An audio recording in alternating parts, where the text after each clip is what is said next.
launch this important book, Strengthening Health Systems Through Nursing, Thematic Overview.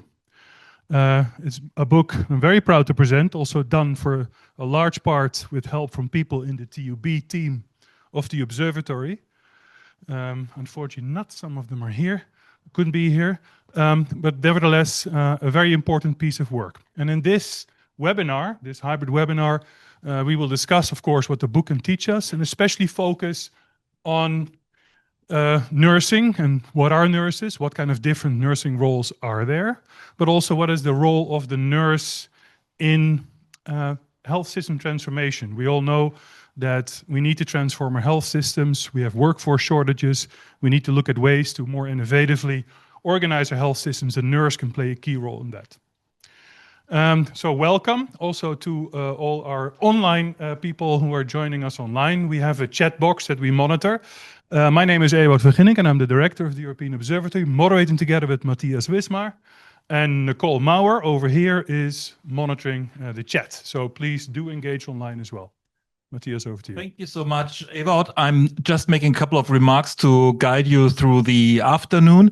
We will have, in the first place, a webinar with a keynote speaker and 2 spotlights, and then you have the opportunity to ask questions either through the chat or here directly in the room. Then we have a 15 minutes break, and afterwards we will continue with a roundtable discussion.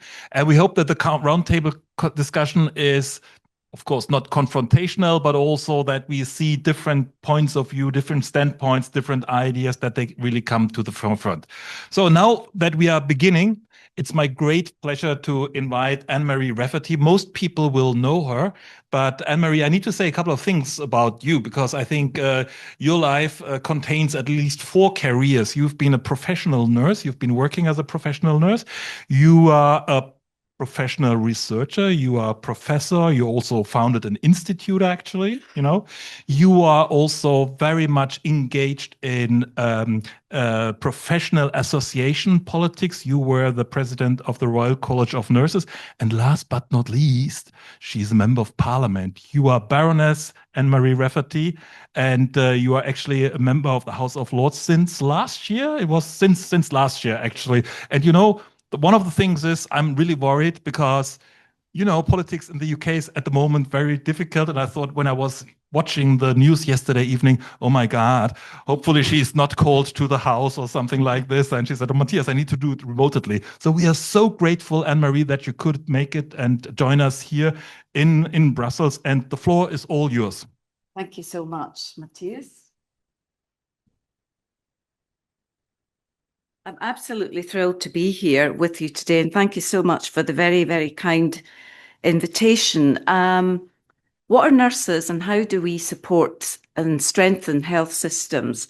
I want to really use the book as a launch pad to look at positioning nursing as well into the future. Now, hopefully, I'm not going to press the button that says danger, and we can move through the slides. But I should say before I start, Happy International Nurses Day. Cheers to everyone. Santé, salut, prost, wherever you are. It's great to be here. And this, in fact, as Ewout mentioned, is a companion volume to a book that we published a few years ago, which took a kind of horizontal approach to cross-sectional approach to nursing in different countries, many of which had been represented in a big study called RN Forecast about nurse forecasting. Some of you may know about that. But this book then drills down into some of the themes, if you like, all the factors that impact patient and nurse outcomes. You know, nursing, whoops, I need to move us on. On the left are the themes: nursing regulation, education. We have a systematic review of patient outcomes, migration, very, very topical, and the way in which the EU provides a kind of framework for organising nursing education. I'm not going to go through all of the contributors, but I owe a huge debt of gratitude, not just to my fellow editors, as has already been mentioned, especially the TU crew, with Britta and with Reinhard Busse. But also I want to thank Ewout and Matthias, because they were in some senses the midwives from the observatory perspective. And really it wasn't a difficult birth, but let's say forceps had to be applied at a few points of production, and moving it through the approvals process. So thank you so much for your efforts. And also I'd like to give a shout out to Walter in the Beginoff. This is the old ancient convent, in my little nun's cell, editing away there. So that was great. Special thanks as well to Julia Köpen, who's one of the key editors. And she and I worked very closely, especially Julia, on all of those nitty-gritty data points at which you're so excellent. So I learned a lot from you in that process. So moving us on, hopefully, not the danger button. Oh, yes. My first point is I'd like to draw a comparison between particle physics and nursing. Now, some of you might think that this is an unlikely comparison and analogy. What on earth can they have in common? But my key argument is that dark matter, it's invisible, it's difficult to measure, and yet it's essential for maintaining the integrity and structure of gravity and galaxies, and hence holding up the universe. Now, I argue that actually the same can be said for nursing. It is often invisible, it's difficult to measure in health systems, and yet it is the connective tissue that holds the health system together. And whilst we have a definition of nursing, a new updated one, I had the privilege of working with the International Council of Nurses on this, published and launched last year at Congress of ICN. It takes us into the settings, the roles and the functions of nursing itself.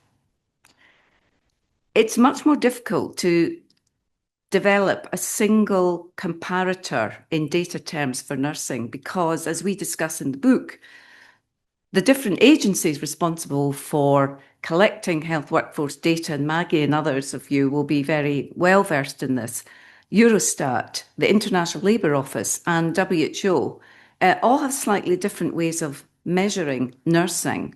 So it's difficult to say what the overall impact is. We know there are great shortages, but compounding that complexity, and the good news is that many of these agencies are working together to try and find a way of reconciling some of these differences. Countries themselves only collect data selectively. So one of our points of analysis is Greece, for example, only collects data in hospitals. So nurses who are working in other care settings, the community, schools, justice system, are invisible. So we have, in essence, a kind of patchwork quilt of data on which to make assessments and evaluation of the strength of the nursing workforce. But why is that important? It's deeply important because the future is nursing. This is what Matthias and I were discussing the other day. If you look at the top jobs where growth is happening, nursing is in the top tier. The care sector, because of ageing and other demographic factors, is going to make greater demands on the care workforce, of which nursing is one of the, professionally speaking, the most prevalent. In addition to clean energy and computers, that's where the economy is going. So nurses are actually contributing hugely to the economic growth factors in our countries. And I looked at more recent data, and basically that set of jobs and growth points still prevails today. But it's not just numbers. It's actually the types of demands that are being made on nurses. So it's increasing the decision-making burden because we have rising complexity, more chronic care, multi-comorbidities. Our professional judgment matters more than ever before, and education has to be invested in. If there's one point that we make in the book, it is that we need to invest in education because that's the only route through to our sustainability. But guess what, guys? Our data on education of nurses and their levels of attainment, again, is non-existent. There is no routinely collected data for that. The best data we have is from, again, the study RN Forecast. And what we did was we looked at how well educated nurses were compared to the local populations in countries. And in fact, nurses generally are better educated than the citizens of their countries, which of course is partly what you'd expect, but only if they prevail to degree level. And that's important for another reason, that health literacy, we know, is a key factor in driving the health of the population. So the health improvement capacity of a population is partly contingent on how well educated nurses are. And we need to fight to preserve this because there's a lot of siren voices coming in saying, dumb down nursing, do it faster, quicker, etc. And I think we've got to be very careful about how we respond to that. Another factor in our favour is that educating nurses gives us this double dividend. It's not only great for patients, we've done research on this, published in the Lancet, it's also great for nurses. It kind of protects nurses in terms of their own capacity to progress in their careers, where there are those possibilities provided for. So that's an added kind of rationale reason for investing in nursing education and capacity building. But we are not making good use of the talent that we've got, as Ewout opened with. You know, we have nurses, but actually there are still capacity gaps and real shortages. So the imperative is now to make the best use of what we've got. The workforce we have now is the workforce we're going to have in 10 years. So look at the shape of this diagram. There are far too few nurses moving up into senior positions. This is one of the great sources of burnout and of threat to sustainability, because those nurse leaders support the nurses below them, and lots of evidence on positive management equals positive work environments that nurses want to work in. So there's three things we need to do to sustain the workforce. Wendy's going to talk about advanced practice roles, maybe Maggie will too. Got to expand those roles. We've got to keep going with that and building and building.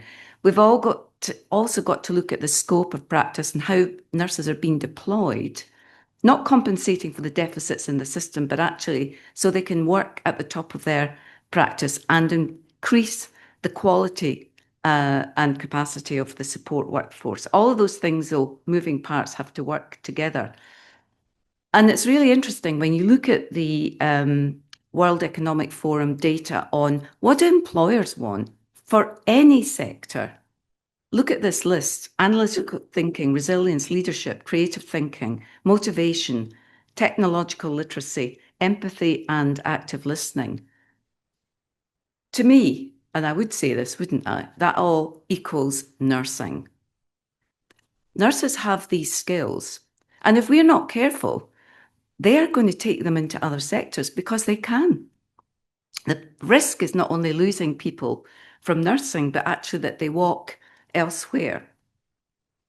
So we need to really cherish and value our nursing workforce. And of course, it's Florence Nightingale's birthday today, so I would be remiss if I didn't mention her in a presentation. And, you know, she was a polymath, multi-skilled and talented, very politically astute. But she was a kind of data nerd. She loved data. She had a phrase that said, statistics must be dry, and the drier the better. She didn't want any kind of, over-elaborated interpretations of data. She wanted the data to speak, and that's partly why she innovated and created the Rose diagram, because she also understood that policymakers have very short attention spans. So every picture tells a story, and we need to condense the meaning into mechanisms that help them grab onto it quickly. So data empowers us, information empowers us. I think she would approve of what's happening now. She was an expert witness of digital tools that nurses are using. One example is a nurse in oncology who took 14 different protocols from doctors who were treating the same group of cancer patients, and she put them all through AI and reconciled the difference so that they had one cancer chemotherapy pathway. Those are the types of things that are possible now, and nurses are leading that work. Nurses are also involved in the design as well as the delivery of models of care. And I'm just going to talk very briefly about two of these. We talk in the book about buurtzorg. Some of you may be familiar with it from the Netherlands. It's well known because it uses high-performing teams of nurses, digitally enabled, to manage their caseloads and deal with complex care and workloads and shuffle things around in an agile way. And that is very nurse-led. They have very high levels of autonomy. And the buurtzorg model has been tried and tested in other environments. It works better in some rather than others. But it's interesting, when I spent a little bit of time in Pisa at the Scuola Sant'Anna Superiore and working with my dear friend, Dr. Chiara Baccarelli and other colleagues.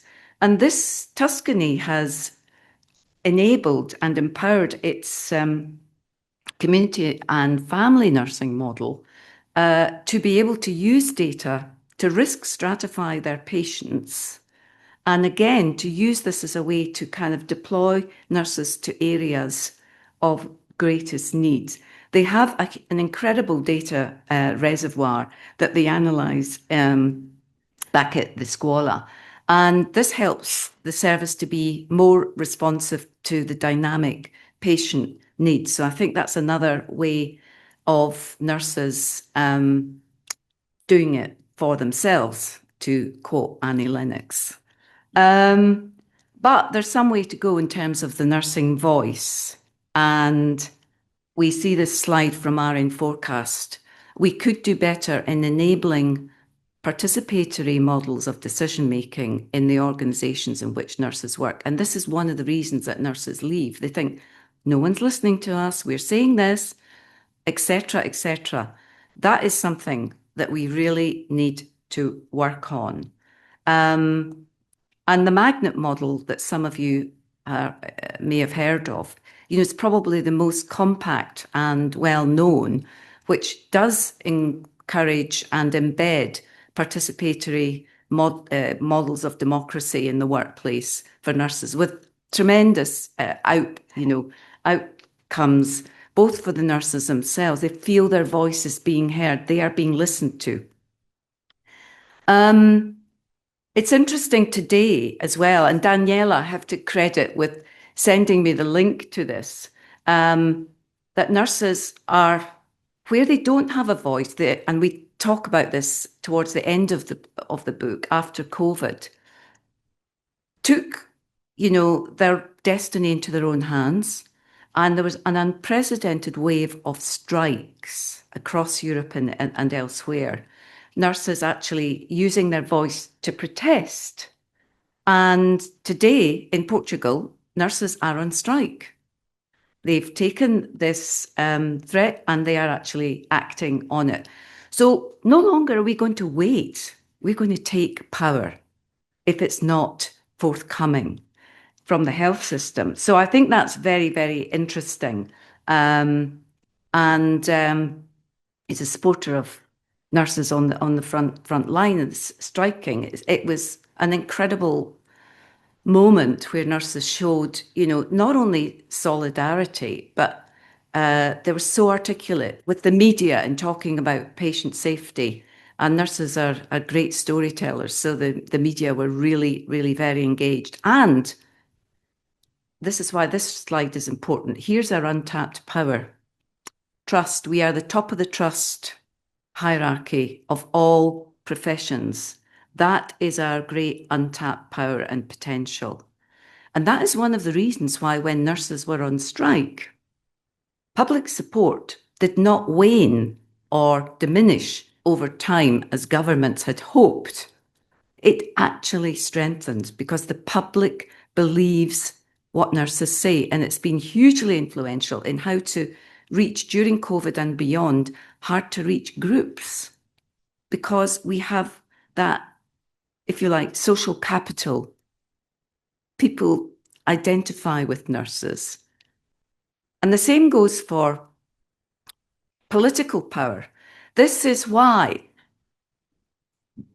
dear comrades, dear friends, dear colleagues, we need to engage more with mainstream politics. We need to get more nurses into Parliament, you know, to be influencing things further upstream. Imagine if Trump were a nurse. Imagine the world that we would have if Trump were a nurse. We would be implementing all the sustainable development goals. We would be hitting on climate change, on poverty alleviation, clean water, gender equity. We would be on it.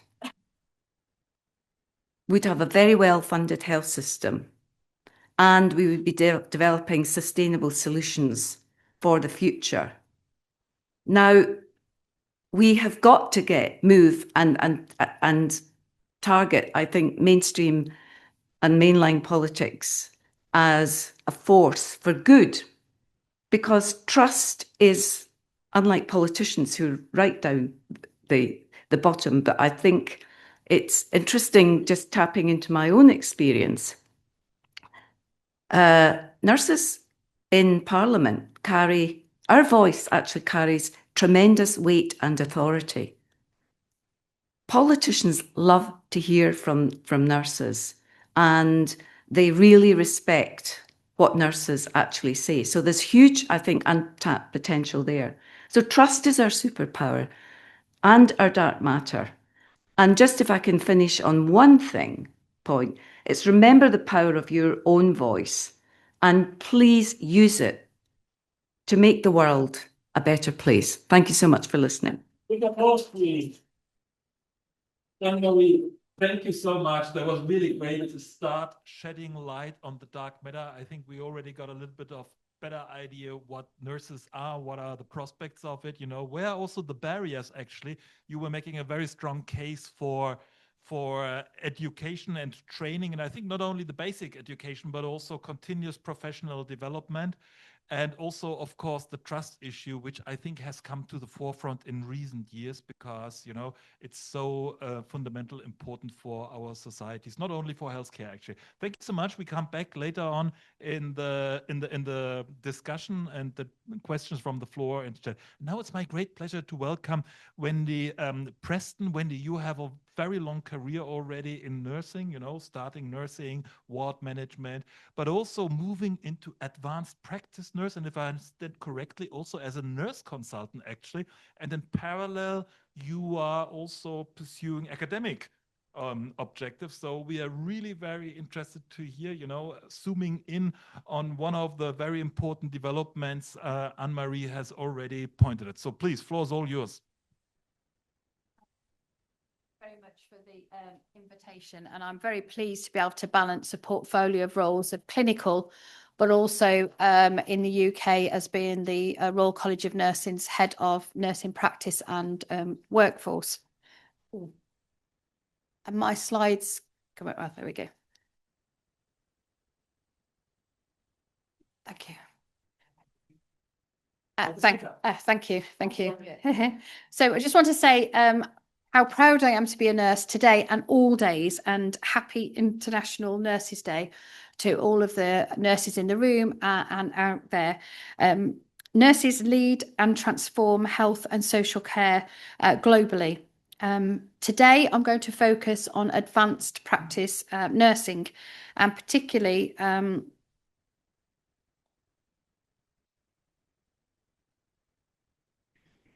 big green button. There we go. And particularly some of the work that I've been leading across Europe. So this is a piece of work that has been ongoing now for the last few years. We're 3 years into a 5-year strategy with the European Federation of Nursing Associations. So the members are national nurses associations, and there's 36 countries involved. I've been chairing an advanced practice nursing working group, and there are over 18 countries now involved. But the good thing about this, it's really research in action, is in the fact that twice a year we engage with all 36 countries to get them to agree consensus. What a great power that is we have as nurses to sit and agree. Whether it be political movement, legislative change. So I'm not going to go into great detail on the work that EFN have done because of time, but there's a QR code there to a toolkit that we've developed. And this is aimed for national implementation. So these are resources and tools that each country will use to make change. We've agreed 5 key principles. As you can see there, a full master's degree, protection of the role and the title of advanced nurse, recognition of clinical expertise with autonomy. And that's often the difficult thing. To make these things happen, you have to not just work on the policy, but also the culture within each country. And in some countries, that's regional. Excuse me. Seem to be going backwards. Sometimes that's regional. How do you ensure the rights such as just diagnosing, prescribing, referrals, discharge, etc.? How do you get that? Make sure you've got the legislation in place for independent nurse prescribing. We know most countries are only starting on this journey. The beauty of this work is that this is a recipe that if we're all moving in the same direction to achieve these 5 principles, we'll end up with some commonality, and we'll end up in a place where advanced practice nursing is recognisable. It might be different, it will be different. We're all different cultures, but there will be commonality.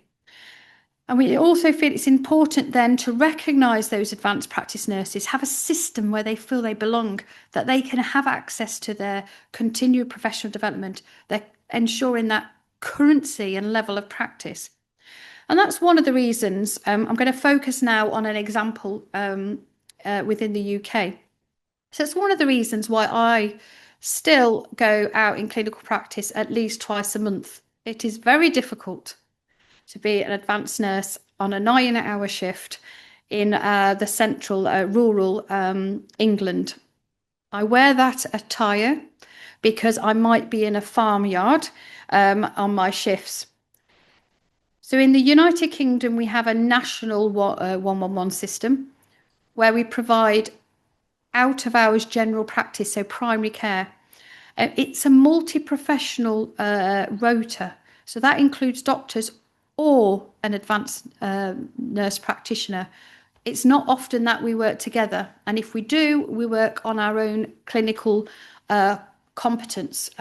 We work independently. I'm usually the only clinician for a population of 350,000 people. I see patients on the same 9-hour shift in their home, in clinic, and on telephone or virtual now triage. I cover cradle to grave, so all ages. It's great authority and autonomy, and I've been doing this role now for 15 years. This and my consultant nurse post in respiratory, helps to see that practice element, but also political movement change at a local level, at a regional level, and at a national level. So I'm very fortunate to be able to then combine that with how can I make change within the United Kingdom.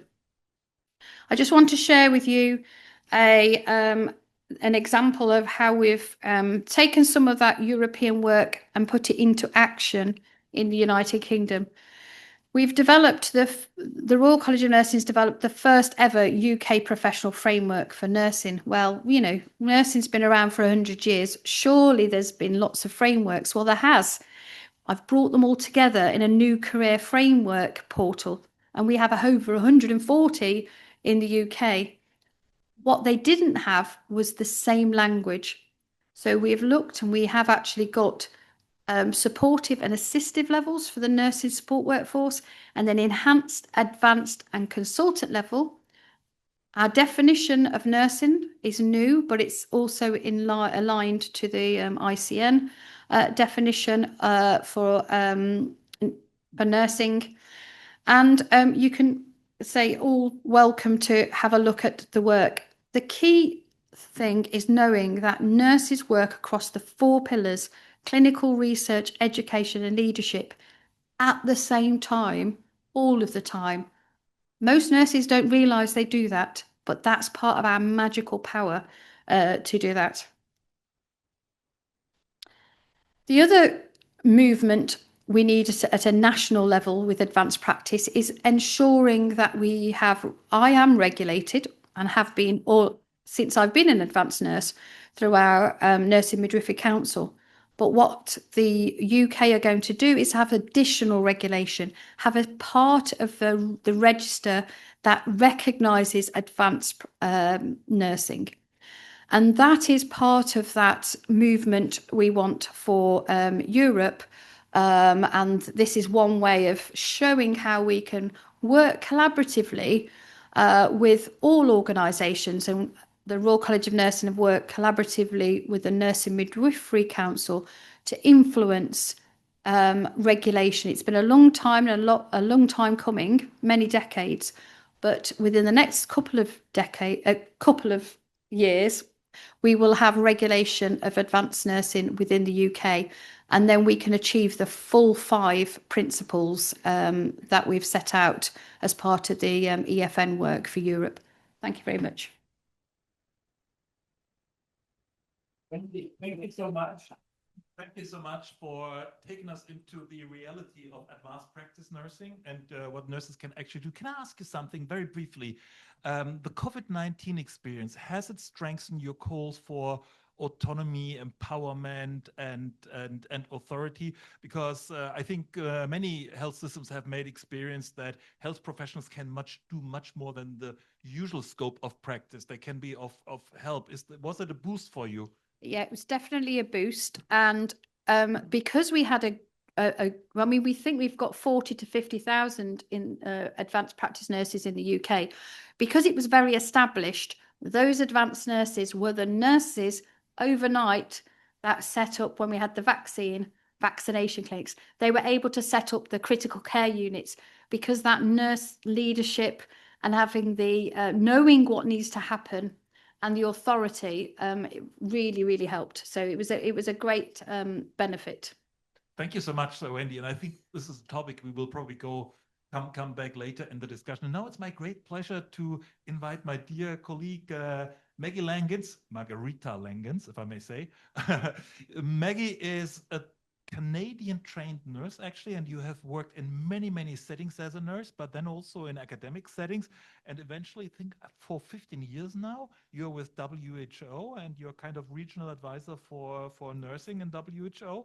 So you have quite an overview what's happening in Europe. You work with a lot of countries also in Central Asia. So please, Maggie, fill us in on general nurses now, please. Thank you, Matthias. And I want to congratulate the European Observatory and Anna-Marie for the book and also wish everyone a very happy International Nurses Day. It gives me great pleasure to be here and to speak with you.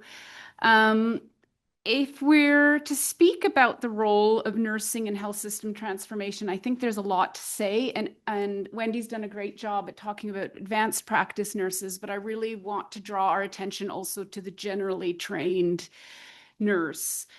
First of all, the numbers speak for themselves. They are 60% of the health workforce. 85% of them are women. And so this is this group of nurses is an enormous potential and group with which we should be working with if we're serious about health system transformation.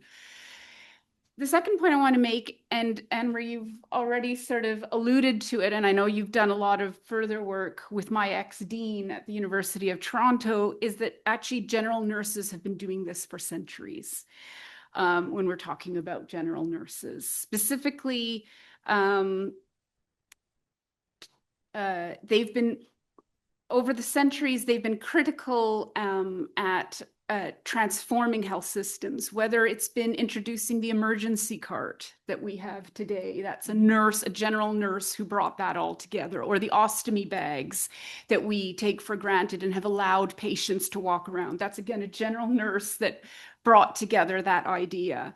Or our jaundiced babies that had midwives bring them out into the sun rather than die. Or today, the outreach programs, or the mental health services in Ukraine that are working with lived experience patients, and reorganizing teleservices during COVID-19. They weren't just advanced practice nurses, but actually there's a lot of general nurses behind those shifts that support older patients, but also reduce strain on our environment. And just like back then with infection control in the battlefield, now we're delivering mental health services in primary healthcare centers in Ukraine. So the training and nursing paradigms that underline general nursing education always integrate physical, social, psychological, and cultural aspects of our patients. And we're very lucky in the EU to have the EU directive. But my opinion is that it definitely sets us up for the nurses to work with critical decision-making and to continue working with those solutions. But one, it is a bare minimum. We should not be cutting below that directive. And it's not enough on its own. So our patients, they need more educator capacity in this area. We see in the European region that these general nurses and their education requires more focus on primary health care, long-term care, mental health services, and keeping pace with the digital transformation, and also in the emergency response. And we've got to think a lot more creatively about how to put these things at the forefront of our general nurses education, to regulate it. And Wendy's already explained how important it is to standardize the advanced practice nurse, but there's a lot of regulation needs for our general nurses to optimize their performance and to give them access to continuing professional development and standardizing this and linking it with career progression. But also creating partnerships. It's much easier to create partnerships with hospitals and education institutions than it is with a primary care setting or a long-term care setting. And the scientific grants that could be supporting our general nurses to also engage in research, or our educators. And of course, my colleagues have already spoken about the leadership. I think there's some good news. I think we do have an experience of a shortage with nurses, but actually, I think there's a lot of people we can attract into this general nursing workforce, and we can do better. We're hearing it from medics and soldiers in the Ukraine that want to return and continue to do meaningful work, and they need to have some sort of pathway into general nursing. Or we're hearing about midlife colleagues, men and women, and we're going to profile a Latvian man at the age of 50 who's gone into nursing after an entrepreneurial career that's sick and tired of digital isolation and the grind and is trying to do something more meaningful. Or our nursing assistants that we need to find ways to bridge them into this general nursing program, just like we want to bridge our nurses into advanced practice. And the list goes on. General nursing does offer this, this meaning that these people are looking for. But if we are to recruit them and retain them, I really want to draw our attention to some of the structural issues that we have to deal with in this region. First and foremost, they are 85% women.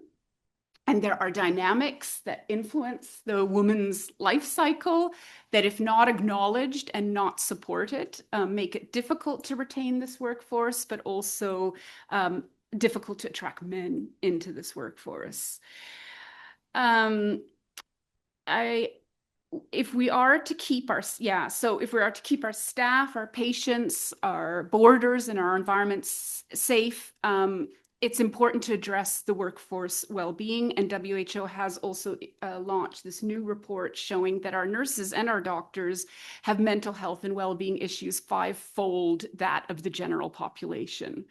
So WHO is working with the EU level, in the first ever EU level action dedicated to recruitment and retention, because we will need to create the conditions for integrated teams by improving professional autonomy, safety, working conditions.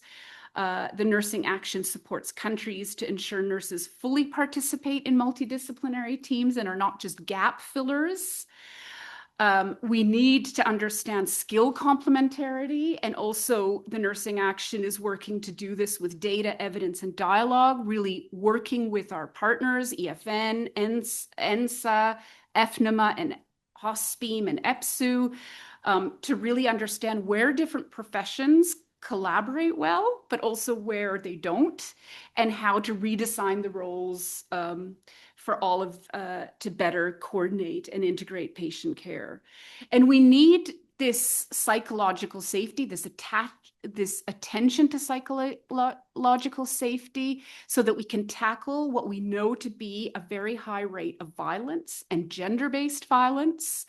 And the management needs that our health facilities need to ensure safe staffing of our nurses and to strengthen the team climate, which is obviously very linked with safer care. And finally, this attention to the well-being so that these models can be improved is also important for learning in teams, right? So we can do more shared decision making, and it doesn't become an either or, but really improving the stability of our teams and our multi-professional teams that will hopefully also be able to retain our older nurses, our experienced nurses, for which the nursing action is also working on a mentoring capacity to support our nurses to be part of that. So those are some of the reflections I have that really I would like to see more focus on the general nurses as well in this transformation. Thank you. Thank you very much. Yes, please. Also, a similar question to you. I mean, there was so much attention during the pandemic for the well-being of our workforce, especially also for the nurses. There were so many positive developments. We wrote about it extensively as well. What is your impression? Have these developments been sustained, or is there still a lot of work to do? And has perhaps the attention for that improving of the working conditions and the well-being of nurses, has that gone back a little bit out of the picture? What is your impression? I don't know if I'm naively optimistic, but I actually do think that I think COVID was a terrible experience for our nurses and for all of our health professionals. And I think that really put the light on how bad our status quo of taking care of our health workers was. And I have seen the international community move, and WHO and ILO has always been looking at that, but also now WHO is really putting that at the center of patient safety, health outcomes and making those linkages. So it doesn't remain isolated as just a nice to have, but actually making the linkages with everything. And actually one thing I'd like to mention is we have war on our doorstep, and people are really trying to think about how to secure a workforce and that will be fit for purpose for a war if it trickles in here. But also I think that there are a lot of opportunities that we can learn actually from the defense sector on how to take care of our soldiers, and our critical infrastructure is becoming clearly that our nurses are part of that critical infrastructure as well. The frequent mentioning of Ukraine and the learning opportunities we really have over there. I think we have now 50 minutes for questions. We also, but first, maybe in the room before we also look online. Questions for the speakers? Yes? Yeah, thank you. Also, congratulations, everyone.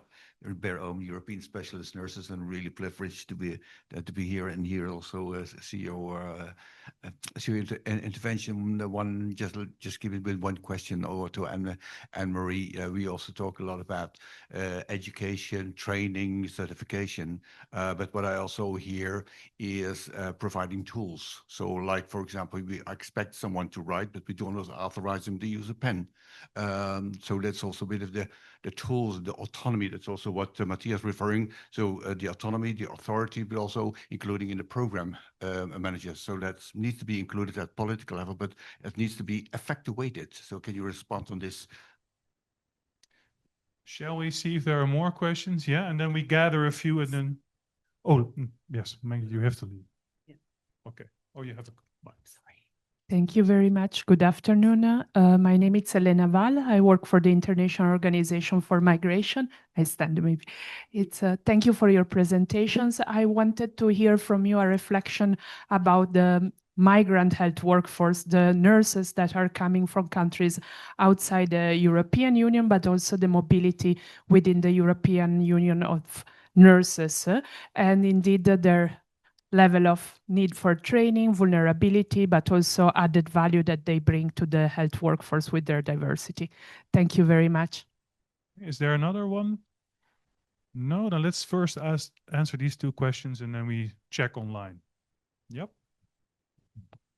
Anne-Marie, you were addressed first. So okay, great. Well, thank you for those very interesting questions. I mean, Bert, what you've kind of sketched out there is, the components that make for a high quality work environment.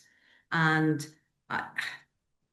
it seems to me that we are not acting in an evidence-based way, in the workplace. We are not applying the tools that we could have with kind of systematic and sustained approach. I think things happen. This is my, my perhaps very flaky understanding of, and Wendy's got, more experience of what it's like out there in the real clinical environment, that a lot of nurse managers are just in a kind of survival mode. And, firefighting and, rapid response and reaction, and the whole planning, the whole design, element of the workforce, unless you're involved in something like Magnet, which, is now taking on a new life force of its own, and understanding what these models actually are. I think many nurse managers and leaders are just kind of trying to get to the end of the shift and, really deal with things in a pragmatic way. That's my sort of view. At least that's how it comes over in the UK.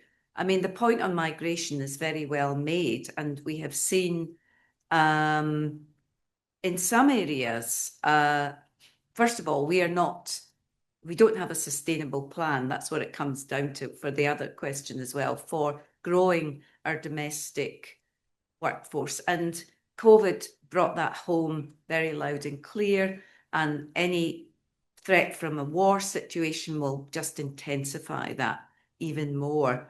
And we have been so reliant. I think the latest data from the Nursing Midwifery Council was that 45% of new registrants, new nurses coming into the system, were from countries other than the UK. So it's a huge issue. And if that stops, that pipeline, we are in deep trouble. But it's not just the numbers, it's actually where these nurses are coming from. Many countries that can ill afford to lose them, they're being asset stripped. And it's imperative on us to actually try and have a much more managed approach to migration. That is got to be part of the nursing strategy moving forward. Do you see good examples of that exactly? Of a sort of an ethical recruitment policies? We are in the UK. We comply with WHO ethical recruitment, but I, quite frankly, haven't seen a light shone on the recruiting agents. I mean, some hospitals, it's mainly hospitals, do this themselves. There are different routes in. You know, some nurses come in, Philippines and India, certain African countries, Nigeria, and they go into social care first, and then they sort of acculturate, get their language skills up, and then they come in and they become registered nurses. It's incredibly demanding to do that, you know, getting through all of the hoops, and it takes great courage, determination, and ingenuity. And many of these nurses come to places where they're already diaspora communities. I think the presence of diaspora communities is one of the big enablers. I've got, you know, a PhD student who's been looking at integration. You know, that's even before people get here. There's huge issues. And then what happens to these nurses? Some of them are made welcome. A lot of trusts are making a lot of effort, but some receive racist hostility and aggression. There's no doubt about that. We need to do better than that. Thank you. Wendy, would you like to come in? Yeah. I totally agree with everything Anne-Marie was saying. And I think if you look at where I would like to be in sort of 5 years or hopefully before that from my PhD work, if you think about what we're trying to do with the EFM work is to reduce variation and to increase commonality. Now, to do that, we need to be talking the same language. And luckily, you know, globally, words like, advanced, you know, some of the other language, you know, we talked about in the UK, the levels between registered nurse and advanced, it can get a little bit debatable with language. But if we're going to get commonality, we need to keep it high level so that we know we mean the same things. So that with migration, you can then look to have recognition of your level of practice or your speciality. And that's often doesn't happen is you can't, when you do migrate, you can't take that skill set with you, and there's no commonality. And the other thing I think to think about is what Maggie was talking there about, you know, we all get hooked about generalist, advanced practice, specialist. Actually, in reality, that they're all false barriers that we put up. You know, I'm a good example. I work in a speciality, but I work in advanced practice. And, you know, in reality, it doesn't work like that. And I think our nurses know that. What they often find when they move particularly from any area, from any setting, is it can often be difficult. And if you move from one country to another, the language is very different. So I think we need to work on our language, and we need to work on commonality. We need to also have commonality of education. So with what Burr was talking about earlier. And then finally, I think what we don't do very well is workforce planning in nursing, not just for all of nursing, but actually individually. Having a job plan where you know you've got a job plan, you know not what's in your job description, but what you actually do, and that you've got time for the clinical, the education, the research, and the leadership, because that's where we really make change. And if you think of a doctor, very few doctors would be recruited without a job plan agreed in advance, but it happens all the time for nurses. So I think now we should go to our online audience. Nicole, I can also come to you. I have a mic here. That's fine. Thank you, Eva. So the chat box has been very active. We have lots of people celebrating Nurses Day and posting about that in the chat, and recognizing the need to invest in nurses and in their education. But we also have some questions emerging around sustainability. So how to balance this tension between immediate workforce challenges and at the same time investing in advanced practice and specialized roles. And then when we think about more medium to long term, what can we do? What are viable strategies to secure sustainability and nursing capacity so that we can actually transform health systems? And then a second theme is around leadership. So how to embed that more systematically when it comes to health system design and reform processes. And lastly, this was already touched upon a little bit, is education. So what would you like to see in curricula? New ways of teaching, how to promote these new and advanced competencies, and how can we harmonize nursing education? Thank you. All questions. You have the luxury to react to any of the questions you hear. I hear sustainability a lot, but also education, I think, is a really important one. Maybe Anne-Marie, you want to just kick us off. Well, just one of the points that's actually made in the book on the chapter on education by Tom Keeley, who's a lot of experience of European educational models. Very, very sadly, Tom is no longer with us. Okay, sorry about that. Just to say that we picking up a point from the book on the chapter on education by Tom Keeley, what he argues is that the Bologna process has acted as an implicit framework for nursing education, developing different a currency which is exchangeable and transferable. So this is one of the brilliant things that the EU can actually do. It's so that you are dealing with a recognized asset, not Bitcoin or, I mean, you could have it in different formats, but, and you can build on that. And in the UK, we've got quite a strong tradition of work-based learning where people who don't have formal qualifications can be assessed or submit case material to be evaluated in terms of academic credits. So I think that's quite a pliable and versatile mechanism through which to give people who come from a non-traditional, if you like, route some academic credit that they can then, cash in a university or just for CPD and build their kind of competency. But I think I take Wendy's point about, the fact of the lack of planning. And we know from Michael West and other people's research that actually having an appraisal, which is like a wee backward look and a little forward look about what your job's going to be like, actually, quite surprisingly in some ways, has a very potent effect on patient mortality. So, good HR processes, we need to insist that they happen, but that needs leaders and, to be supported and enabled at every single level. But the most important relationship is, your link with your immediate boss and your line manager. And we need to value those roles by investing specifically in those, because that's where you get the biggest return on that investment. And that's what would also feed into the point on sustainability. And, if we get the design features there, we hit sustainability, leadership and education together. Wonderful. Andy? No, I totally agree. And I think the evidence base is clear. Some of the work Anne-Marie's and colleagues in the UK have done before, and there's the same evidence base across Europe.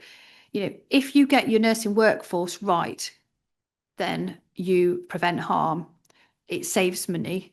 It will increase sustainability. The difficult bit is often getting policymakers and politicians to listen.